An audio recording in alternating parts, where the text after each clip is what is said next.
Hey, so I am super excited today to talk to Chris Logan. And this is the Realtors of Faith YouTube channel along with the Realtors of Faith podcast. So we are super excited just to chat today. I can't really wait to talk to Chris about what God's doing in his life and hear a little bit of his testimony, but also to learn about virtual wholesaling, because this is something, honestly, for being in the business 30 years, I don't know a lot about. So I can't wait to learn myself and to teach our audience really what God has blessed Chris with. And he is the founder of Virtual Wholesaling Made Simple. It's an online community and coaching program. He's got over 10 years in this business. He's done over 600 deals under his belt. He's passionate about showing others how to break free from the rat race and create the financial freedom that we all look for and that we all deserve. So Chris, thanks for being on today. I appreciate it. Ryan, thanks for having me, man. I'm really looking forward to this. And you got an amazing thing going. And I love how you incorporate faith in business. So I'm pumped. Well, thank you, man. Thank you. That's really what connected us initially, was that. So, Hey, Chris, just share a little bit about your journey, kind of how you got started in real estate and specifically virtual wholesaling. Sure. Yeah, great question. So I got started in real estate like a lot of people, right? You have a dream and a desire to be successful in real estate, but you're just not really sure like what direction to go. There's a million different ways, I'm sure you know, to make money in real estate, right? But after church one Sunday, a friend of mine recommended me a book. I knew he was successful, but I didn't know he was like in real estate or anything like that. And I just asked if he could point me in the right direction. So he recommended me the book Rich Dad, Poor Dad by Robert Kiyosaki. And that book changed everything for me. I finished the book. I stayed up till like 3 a.m. in the morning, reading it that night after I went to Barnes & Noble and bought it. And my life was changed ever since. I was like, this is exactly what I'm supposed to be doing. I just never really identified with the, work until you're 65 and then retire in corporate America. My dad was always very entrepreneurial, so it's always just kind of been in my blood, I guess, in my family. And so I was at my girlfriend's house, who's now my wife, and I was checking my email, and I saw a banner ad saying Robert Kiyosaki was coming to Tampa. So I was like, shoot, I'm going to go meet this guy, shake his hand, tell him how much his book has changed my life. And I didn't want to go by myself, so I asked my girlfriend at the time to come with me. So we went to this 3-day event, and on the third day, they showed us all the different ways you could make money in real estate, right? So they took out like a projector. It was that long ago. Yep. Dating yourself a little bit. That's okay. Yep. Yeah. This is back in like 2012. And they drew all the different ways you can make money in real estate. They said you could do, rehabbing, so flipping, right? They said you could do landlording, so buying and holding properties, development. You can do creative finance, all these things. And none of those strategies like really hit home with me for where I was at the time. I was kind of like bouncing back from my own setback, had a business that kind of went sideways with a partner. And so I was really starting over from like nothing pretty much. So they drew this one strategy up on the board and they called it wholesaling, right? And what they showed you is how you can get started in real estate with no cash, like, it doesn't matter what your credit score is, right? All you're doing is talking to motivated homeowners, finding the worst house in the best neighborhood, putting a contract on that property, getting a seller to agree to a certain price, for example, say $150,000. And then all you're doing from there is selling that piece of paper to a buyer for what's called an assignment fee. And let's say that buyer buys it for $165,000. So within 2 to 4 weeks, you're collecting that money in the middle, like $15,000. And how they shared you could do this over and over again each month, I was like, man, this makes sense, right? And I looked at my wife and who's my girlfriend at the time, and I was like, this makes sense. And so she agreed. So we spoke to someone in the back of the room. They got us set up. We went to a 3-day boot camp in Miami. And then from there, we hired a coach to clarify some things and get traction. And I'd love to say that, we got a deal right away and everything was fantastic. We left our jobs the next day, but that didn't happen, right? Right. Probably made every mistake in the book you could make. And it took us 6 months to do our first deal. And then after we did that deal, the next one came shortly after that. Then we got things pretty consistent. How we got to the virtual side was several years later. So we left our corporate jobs after 3 years of doing this. Awesome. But it just got to be kind of too much from the standpoint, like we were going on all these appointments every week. At one point, my wife was going on like 15 appointments a week, right? She'd just come home like exhausted, right? And I would just see it on her face. And I was like, man, there's got to be a better way. So I was thinking like, if we could do this in person, there's no reason why we couldn't do this over the phone, right? Because prior to that, we got a few sellers to agree and did this whole thing without even going to the seller and talking to them in person, right? We got them to agree to a price over the phone, sign a contract, DocuSign, all that. And then we're like, but why can't we just do that for every transaction? You know? So that's what got the wheels turning. And so from there, we decided to go 100% virtual. And we were very blessed because we were fully settled into this strategy 2 years before COVID, for the pandemic. Oh, right? wow. So when everybody was losing their mind in real estate, saying, how are we going to make money in real estate? We can't meet sellers in person. Like we can't, show properties to buyers in person. Like how can we make money? Like we were thriving and we had one of like the best years we've ever had. Wow. So, so that's how we flipped over to the virtual side. And then in our top month, we had 22 deals under contract, like all virtual, and from picking up the phone, cold call. Fantastic. That's a great start. And you timed it perfectly. I mean, right before COVID, and everything is, not only has COVID changed it, but the virtual side, the online side, everything has shifted since then anyway. So great timing for that. Yeah. So before the pandemic, virtual wasn't really a thing. Like it was kind of tough to get sellers like on board with the whole process. But, after the pandemic, like people are getting their groceries delivered now, right? Yes. You're having Zillow offers. You're having Open Door, OfferPad, all these services that are completely virtual, doing the exact same thing. So it's like the best time that you can ever get into virtual wholesaling, like right now. It's very acceptable. It's not like it's not normal, right, to do virtual stuff. Yeah. Yes. That's awesome. Okay. Yep.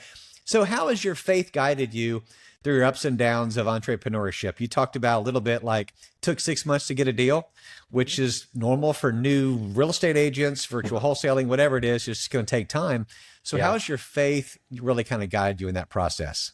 Man, I love this question because as an entrepreneur, the highs are the easy part, right? But it's when we're walking through those valleys that we really got to keep our head on straight and not get too emotional, like allow our emotions kind of like take over, because that's when the enemy likes to whisper, right? There's 2 times where the enemy likes to whisper into your mind to heavily influence you, like in the way you shouldn't be going, right? It's when you have nothing and when you have everything, right? Yeah, that's good. So, that's good.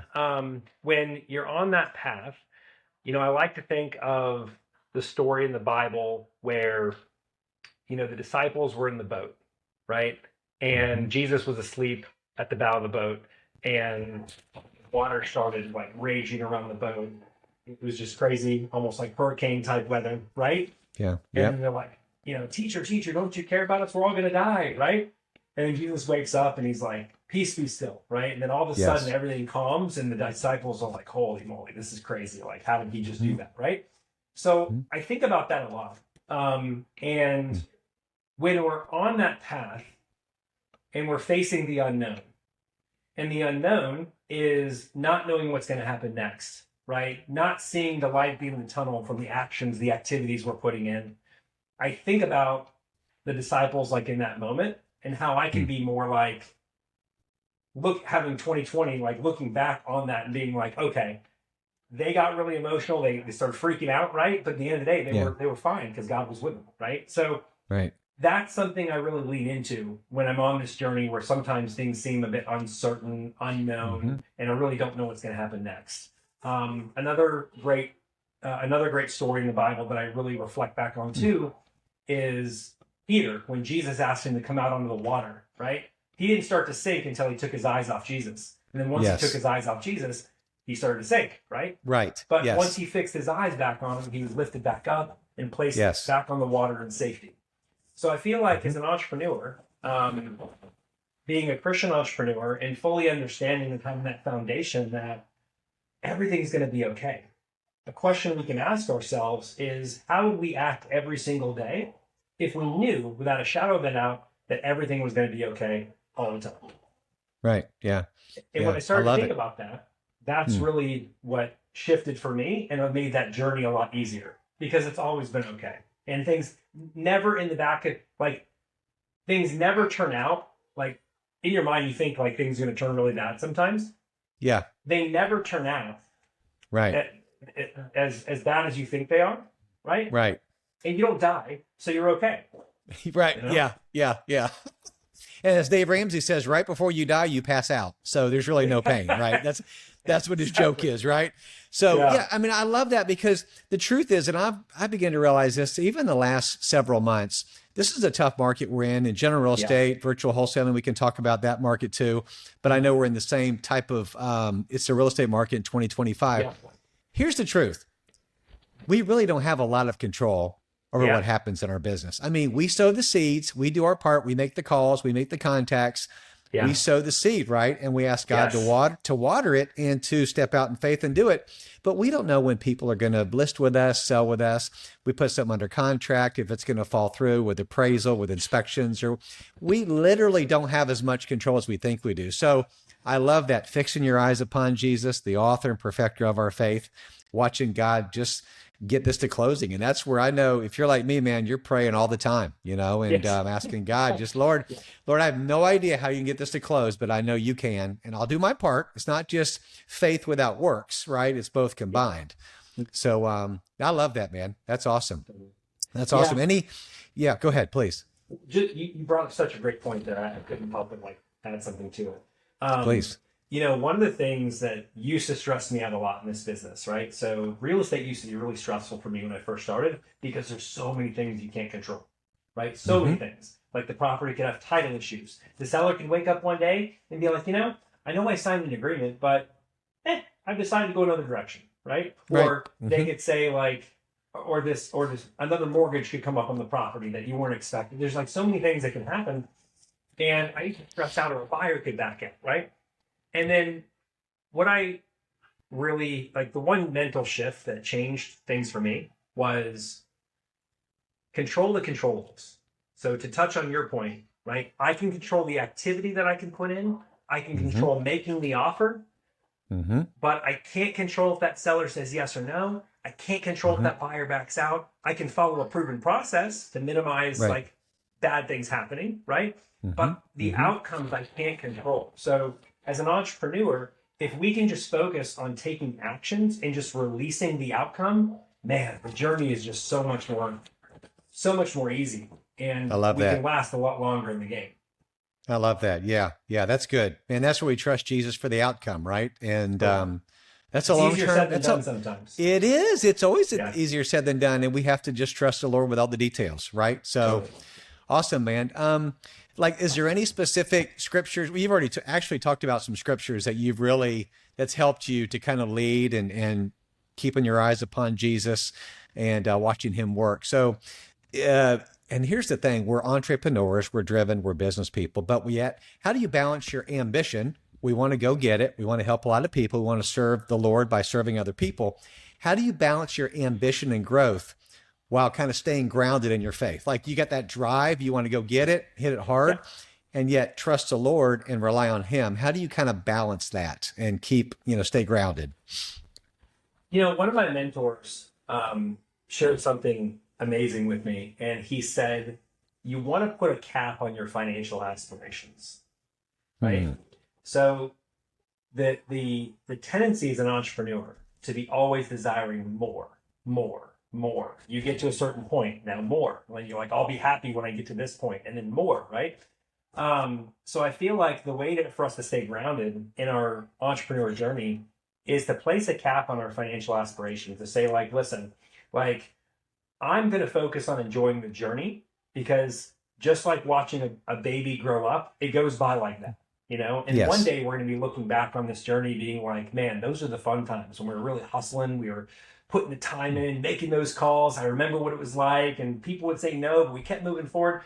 And the journey goes by fast. So you got to enjoy the journey and realize that the goal is who we are going to become in the end as a result of our actions every single day. So the goal is to become better every single day. And that's the gift that we get on the journey. The journey is the destination, right? That's good. And if we combine that with saying, okay, we're going to put a cap on our financial aspirations. Like my goal is to have a business that brings in $1 million a year, 2 million, 3 million, 5 million, whatever the case is, but then just stick to that number and not just continuing to desire more, because that desire of more constantly, it's like a never ending black hole of activity. You're like, I'm just going to keep pushing. Like, yeah, we'll go on that vacation when I'll spend more time with my family when, but that when never happens because you're always desiring more. And I feel like that is something that the enemy tries to whisper in our mind, like we don't have enough, like we never have enough, right? So the key is, in my mind, and what I took from my mentor's advice was to identify what is enough for me, right? Cap it there. And if I do more than that, fantastic. But if not, like I'm totally and 100% content with where God has me. I love that. Yeah, that's good, because that needle, that it's going to keep moving. If we don't put a boundary on it, if we don't have a vision for that, it's going to keep moving always, right? Yeah. That's human nature. So I love that. My real estate coach says, because when I first started coaching with him about 6 years ago, I asked him, I said, Matt, what about this and that and doing this production? He goes, Brian, life by design. What do you want your life to look like? You go by what you want to do, life by design. Don't worry about anything else, anybody else's numbers. And I love that. So it's like, I know about how many deals I want to do a month and go from there. So yeah, that's awesome, man. Amazing. So thanks so much for sharing that, man. That's awesome. I love hearing your faith in the business and how God's given you wisdom and insight with these leaders, these coaches, your mentors. So for those unfamiliar, myself included a little bit, you've kind of touched on virtual wholesaling. Kind of just explain a little bit about how it works and just kind of educate us a little bit. That'd be awesome. Yeah, great question. So virtual wholesaling works like this.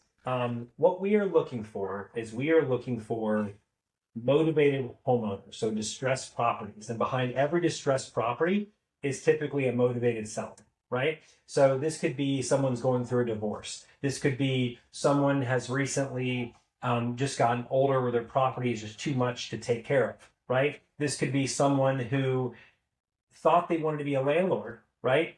Their tenant was bananas. They did an eviction. The property's sitting vacant, and now it's getting code violations against the property every single day. Maybe the seller is showing signs of distress because they're behind on their taxes and they haven't paid their taxes for the property in like 2 or 3 years, right? So these are all indicators of a motivated homeowner. So as a wholesaler, we want to find the worst house in the best neighborhood. So we want to put together marketing to attract or find these homeowners. And the number one way that we do it is by picking up the phone, cold calling, right? It is the number one way to build the muscle of consistency in this business and become better over the phone. Everybody sucks over the phone when they first start, right? But the more you do it, the better you get, the more confidence you get, and the more fun things start to be. So now we start to reach out to our homeowners. We find a homeowner, and let's say that homeowner says, I want to sell this property for like $150,000, right? So from there, what we do is we write up a purchase contract, an as-is purchase contract for $150,000, because we know we've already built relationships with buyers that are looking for properties in this area like that. So from there, we know that buyer is willing to pay $165,000. So all we do then is we fill out another piece of paper called an assignment of contract that allows us to sell our contract with that seller to that buyer and collect the money in the middle.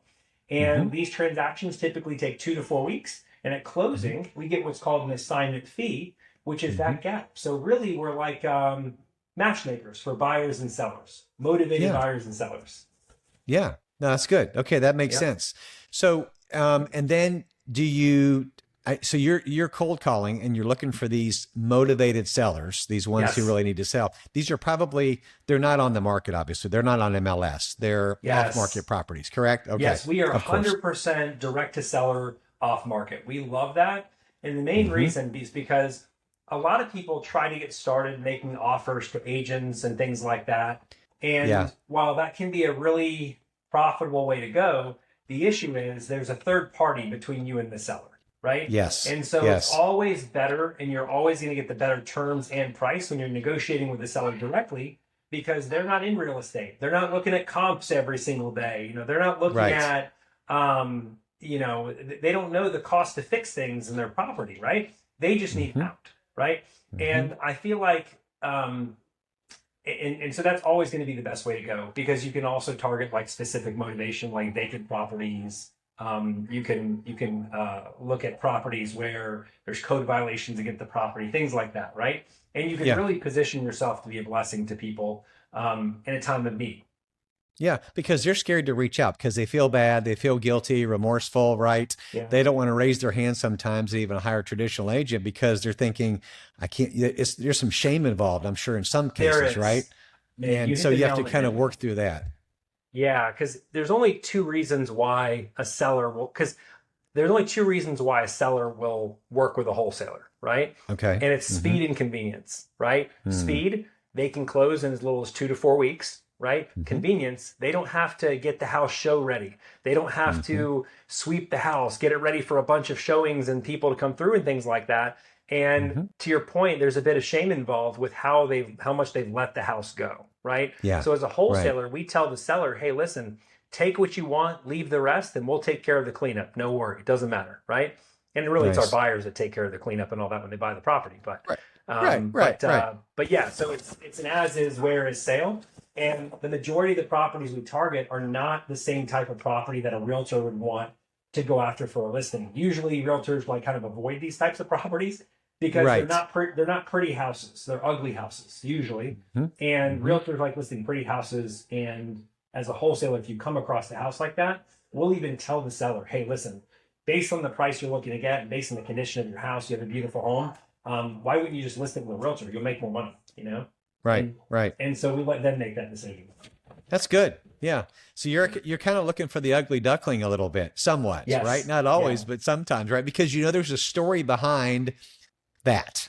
Yes. There's circumstances Yes. behind that. Yeah. Yeah, there's always People- some type of motivation behind a property's condition. And a really good It's good. indicator as far as the condition of the property, the inside, is like what the outside looks like. So if you can see the property's really distressed on the outside, maybe pulling it up on Google Maps or something, then Yeah. you get a good idea as far as what the condition is on the inside. That's good. Yeah. And usually if it's not looking good on the outside, the curb appeal, usually the inside is not much different, right? Yeah, I mean, 100%. Yeah. so what made you go into wholesaling versus like traditional real estate? Have you tried both, or you just liked, the virtual wholesaling versus traditional, or what is there any, Traditional what do you meaning think like, about that? like listings? Yeah. Yeah. Like Okay. I say traditional, like, listing, like you said, well kept up properties. Like we like the polished ones sometimes, Yes. right? Yes. What made you choose it? I mean, anything specific, or just that's the way you felt like the Lord led you? Well, it's kind of funny because when I first started in this business, I actually was going to get into commercial real estate. I was going to be a commercial realtor, right? Commercial Mhm. listing agent, and I was going to go work for this gentleman who lived in this like penthouse, and it was crazy. Like he had his own brokerage that he rented out of his penthouse, and Mhm. at the time I was working for another company, and he's like, "Listen, he's like, you come work for me. I'm going to give you $100,000. You're going to hit those phones." And he's like, we're going to blow this brokerage up. And so I was like, let's do it. Because I found him through a cold call. So that's why I guess he saw potential, right?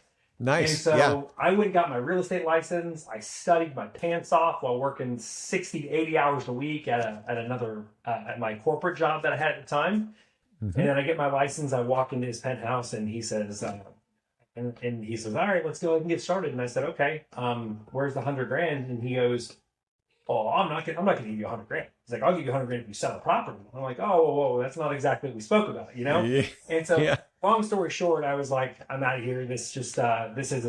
We're not starting off on the right foot, right? So I Mhm. left that, and that's where I had my real estate license already, but I just was never really drawn to that side, right?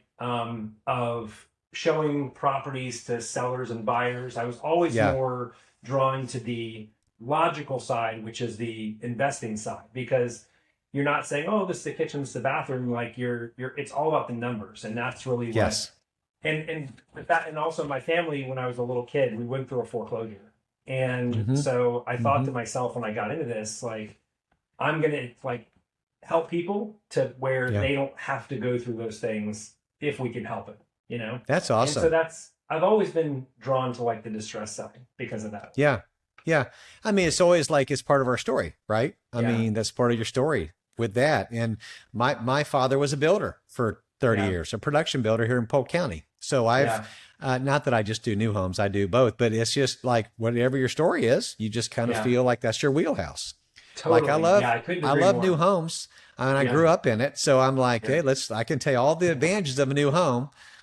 So yeah, I think it's how God, he always weaves these things in our life like a tapestry, right? Together. Yes. Like, and then he kind of puts it all together, and that's part of his calling in our life.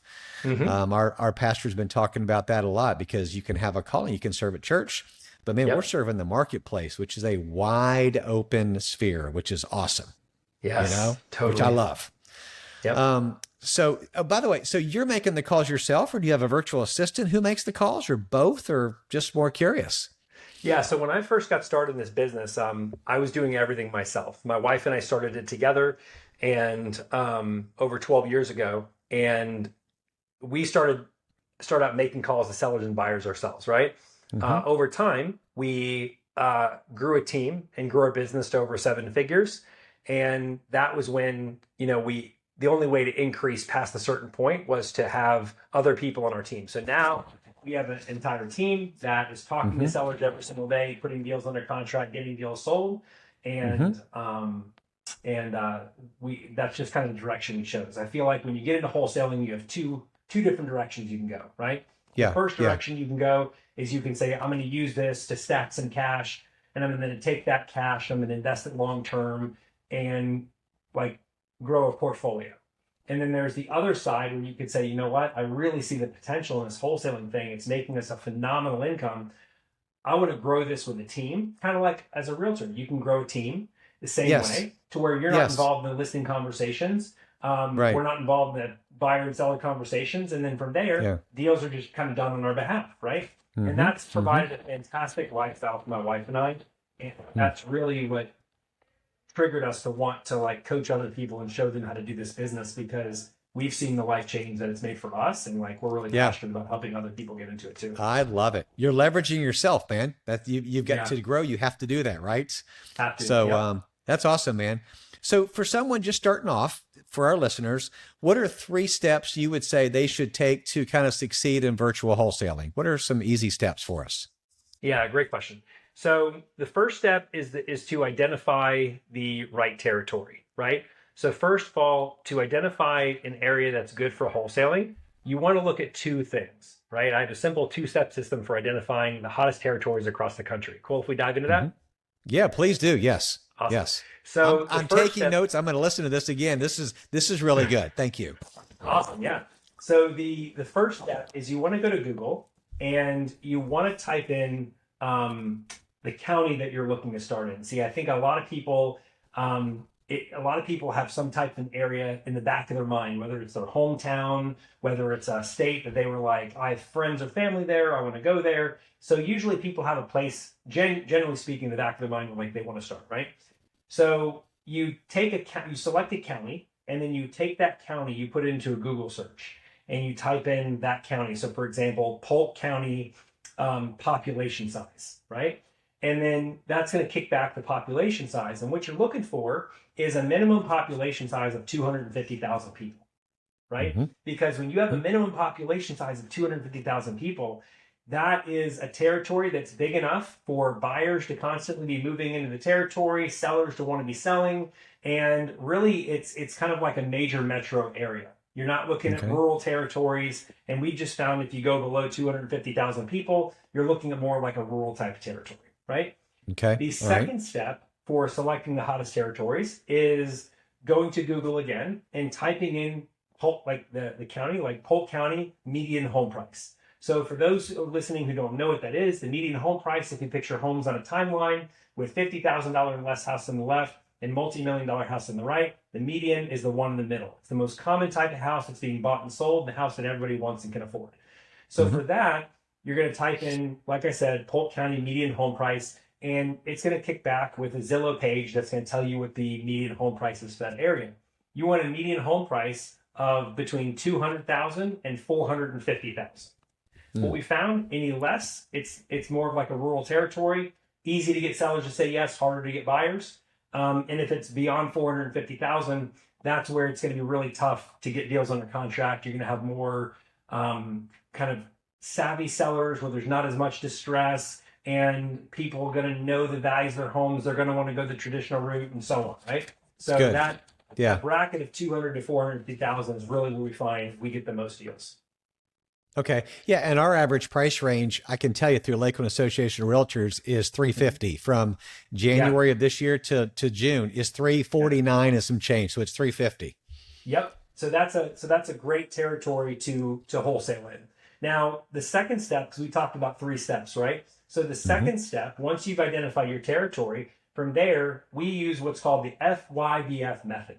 FYBF means find your buyer first. See, a lot of wholesalers, when they first come into this business, they are doing it backwards. They're told if they find a good deal, it'll sell itself. But the problem is most wholesalers don't know what a good deal is. So like, how could it sell itself, right? So what we do is we show people how to grow a massive buyers list fairly quickly, right? Once they have that buyers list, from there, they take what the buyers want, the buyer's needs. They kind of tell them, have that conversation of what that looks like. They use that information, that intel, to build their marketing plan. So like to pull their lists and start calling on sellers, right? Okay. They're going to find a property that matches that buyer's criteria. They're going to put it under contract and bring it to them. And when they do that, wholesaling becomes so much easier, right? So that's the second step. The third step is from there, again, picking up the phone and start talking with sellers, having conversations, I firmly believe that contacts lead to contracts. So the more contacts you make, the more contracts you're going to get. Anytime that someone comes up to me and says, Chris, I don't know what's going on, I'm not getting deals, I ask them, how many offers did you make last month? And they're like, well, I made like 1 or 2. That's why you're not getting deals. Contacts lead to contracts. That's good. Oh, I love that, man. That's good. Okay. Very interesting. Okay. And so that's how really the best way to identify those markets. You can do that anywhere, right? Literally, anywhere. You name it. Yep. So no matter what city. Go ahead, certain please. States, right? So there's a lot of regulation that's come to wholesaling in the last couple of years. Prior to 2 years ago, wholesaling was kind of like the Wild West. There was like no regulations on it whatsoever. You could do deals anywhere, right? Now in the last 2 years, there has been regulations that have come on to wholesaling because there's some people out there that are doing it the wrong way, and kind of like when one person ruins it for the whole classroom type of thing, right? Right. So now there's certain states where you actually have to have a real estate license to be able to wholesale. Okay. There's some states where you have to disclose certain things to the seller. There's certain states where you have to disclose certain things to the buyer. And then there's also certain states where you have to disclose certain things in your marketing, right? So it really comes down to 3 things. Does it require a real estate license? What do you have to disclose to the seller? And what do you have to put in your marketing when you're marketing these investment properties? The great news is you can find this information out by either 1, hiring a coach, or number 2, you can find out by talking with a local real estate attorney just to make sure you don't land yourself in hot water by mistake. That's good. Hey, have you found that the whole new rule change with the buyer's broker agreement, the new compensation last fall, and I know that's not one of our questions, but we're trying to talk about today's times, right? What's going on? I love this question, but go ahead. Yeah. Okay. Well, so, I've been doing this 30 years and there's always changes, right? There's going to be changes in the wholesaling business, 5 years, 10 years. It's just part of, and you've got to be able to roll with it or else you're going to die. You're going to go out of business. Just like now, if you're not doing things like we're doing, social media, YouTube, Facebook, Instagram, TikTok, whatever, good luck, because nobody's going to be able to find you. But side note, I trained some new agents and I'm like, you've got to be able to be found online. Because people are going to interview you, and guess what they're going to go do? They're going to Google you. And if they can't find you, I'm sorry, good luck. But that's going to be really tough. So back to the question: how has the new law that was passed last fall for a nationwide audience, how has that changed your business, if any? So it hasn't changed our business really, because you're either wholesaling in a state that requires a license or a state that it doesn't, right? So when it comes to states to wholesale, we recommend focusing on red states. not leaning any which way politically, but Sure. like we focus on red states because Yes. typically everything's easier in red states, right? It's going to Go be Florida. Yes, No. exactly. You'll have title companies not necessarily using attorneys to close deals, so title companies are just much easier. Yes. And a lot of the red states typically don't require a real estate license to wholesale. So that's that. But to answer your question on the flip side with the buyers commission changing and all that stuff, I actually love it because for two reasons. One, it's directing more people towards wholesaling, and then number two, like having realtors who are already listing properties like leverage their skill and like adding wholesaling like is another income stream, right? That's good. So where yeah. at that point, like they have equitable interest, they have a property under contract, they have a deposit down, a small deposit down, and they have control over that property, so they can sell that contract to a buyer and they can make whatever they want to make, right? So when it comes to how it affects realtors, I think this is actually a good thing because people get lazy over time, right? Right. And there's a lot of buyers agents that would promise the world, like, I'll get your property sold. They put a sign in the front yard, and then that's it. They don't do anything, you know? Right.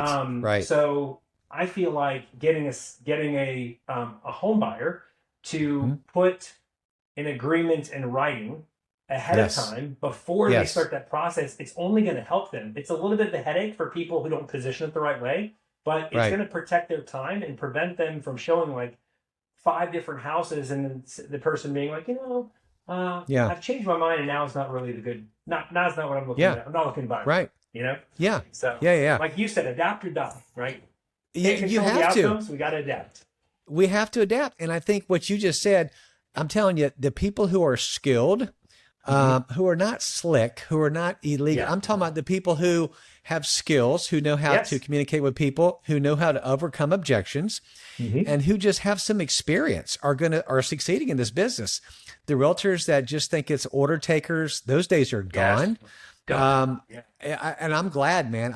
Those people need to be out of the business. I don't wish ill will on anybody. Don't hear that. But the people who are just in it to make a quick buck, not really protect the clients, and not really know how to handle people and communication, but just think about getting the commission check. We really don't want them in the business. And I know you don't want that either in your business, because the short-term approach is never going to work in this business. Yes. So that is 71% the same exact thing on the wholesale side. You know what I'm saying? I mean, and I can tell as you're explaining this, in the general real estate field, 71% of the realtors last year did not sell one property. 71%. I think it's about the same this year. And again, I say that only because we have to adapt as professionals, real estate, wholesaling, or realtors, same pretty much thing, is we want to be able to help people and just learn the rules, the laws, and really look out for their interest, not just for our interest, right? I totally agree. Yeah. Like if you're doing this business the right way, you're fully committed to it. This real estate, regardless which way you go, whether it's wholesaling or it's listings, is a beautiful opportunity. And if you can be a good steward of that opportunity and really show up every single day and give it your all, you can have whatever lifestyle that you want. Yes. Yeah, you can, because you come from the position of really just truly helping people. Yeah. Right? I mean, you really do. So, and I think your business, where you're coming from, helping distressed properties, divorce, this and that, man, that's a real ministry, because you're seeing some of the tougher circumstances. So, so let me ask you this. So how do you handle challenges or setbacks in your business while maintaining faith, really, and just kind of persevering through it out? How do you personally handle that, or some of your people on your team? Yeah. So when it comes to setbacks,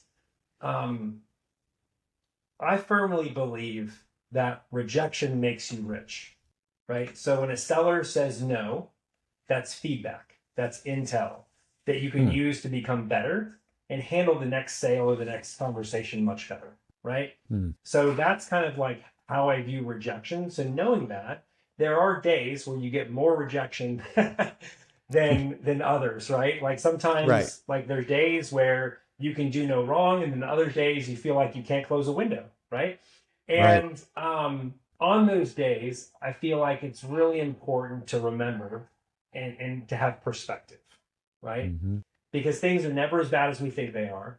right? Mm. And failure is a tool for education and for us to learn to become better and actually get better results if we only listen to it. Where I feel like that the average person struggles with this is they're not looking at rejection makes you rich. They're looking at rejection like they're rejecting me personally, like and they're taking it too personal, right? Yes. So, and then from there, they're not being observant to where like what went wrong in the conversation and being self-aware. They're more so like, oh, victim mentality. Oh, another cancellation or another guy's and you know. Yeah. And the problem is that's going to come through thoughts, actions, results, right? That's going to come through the triad there. And if we're not careful with what we say, like that can lead to results that we don't want. So it's all about controlling your thoughts. You know, you can do all things through Christ who gives you strength, having that be the foundation. And then from there, moving forward with that and just realizing that everything's going to be cool. And if things don't go the way you want them to, there's a reason. You can learn and you can move forward. I love that, man. That's real. Rejection makes you rich. That's really, really good, right? John Maxwell talks about failing forward, right? Yes. I mean, this is what you have to learn. So I love that. Man, great nuggets, man. I'm loving this. This is really a good conversation. There's so much you're dropping here. Just a couple more things. So what advice would you give some entrepreneurs looking to build a faith-centered business? Because, and I really admire and appreciate how God has blessed you and your family and how you're doing this to honor him and how you're building a team, because I believe you're building your influence and you're spreading, influence for Jesus by doing this. Because I know, even from our conversation, that you're doing this the right way. Nobody's perfect. None of us are perfect, right? But we're just trying to honor God with our business, and you're leading, I'm sure, with your team down. So what advice would you give, hey, people thinking about getting in this business, or, somebody who's really trying to lock in with Christ and follow their calling and maybe wants to get into your business, your space? Yeah. So it all comes down to how I view my faith, right? Not everybody views faith the same way. Some people view as they go to church on Sunday and they hear a message, they feel good, and then they come home and that's where it ends, right? And then from there, it doesn't influence like how they act or how they treat people, situations. And the thing that I've learned on my journey as a Christian is people are watching you all the time, especially when you say that you're a Christian. People really watch you, because some people are waiting for you to fail so they can see, I told you so. He's not as good as he says he is, right? Other people are just observing to see what makes you different, right? I used to think to lead more people to Christ, I had to really sit down with people and be like, hey, how's your faith walk going? What's going on, right? I wanted the full conversion, right? I wanted to be the one to lead to Christ. But what I've realized is the best testimony that you can give is how you lead your daily life. Everything from business decisions you make, relationships you develop, how you crisis reveals character, right? So if a business deal goes sideways, are you still acting like a Christian, in that moment? Are you still committed to being different or acting different? Or are you going to curse the guy out? You know what I mean? Right. So, it comes back to the story in the Bible with the house that was built on the sand and the one that was built on the rocks, right? The one that was built on the rocks and the winds and the sand, the winds and the water came, the house stood strong, right? Yeah. So that's our foundation in Christ that we have to lay down first, and we have to commit to doing things different, right? But on the flip side, the house that was built on sand, it washed away. So that's people who build a business without that foundation in Christ. It's not going to be permanent, because they're going to be focusing on the wrong things. The business becomes their idol. Money becomes never enough. Their ego gets inflated, and pride comes before the fall all the time, right? Yes. So, so that's how, in my mind, how I've done things and how I've committed to doing things. I commit to doing things differently because of the commitment that I've made, right, as a Christian. And everything that I do, I have my bad days like anybody else, but I try to Hmm. make sure that everything I do kind of flows from that, if that makes Yeah. sense. I love that. Your foundation, yeah, it's built on Jesus. It's built on that relationship.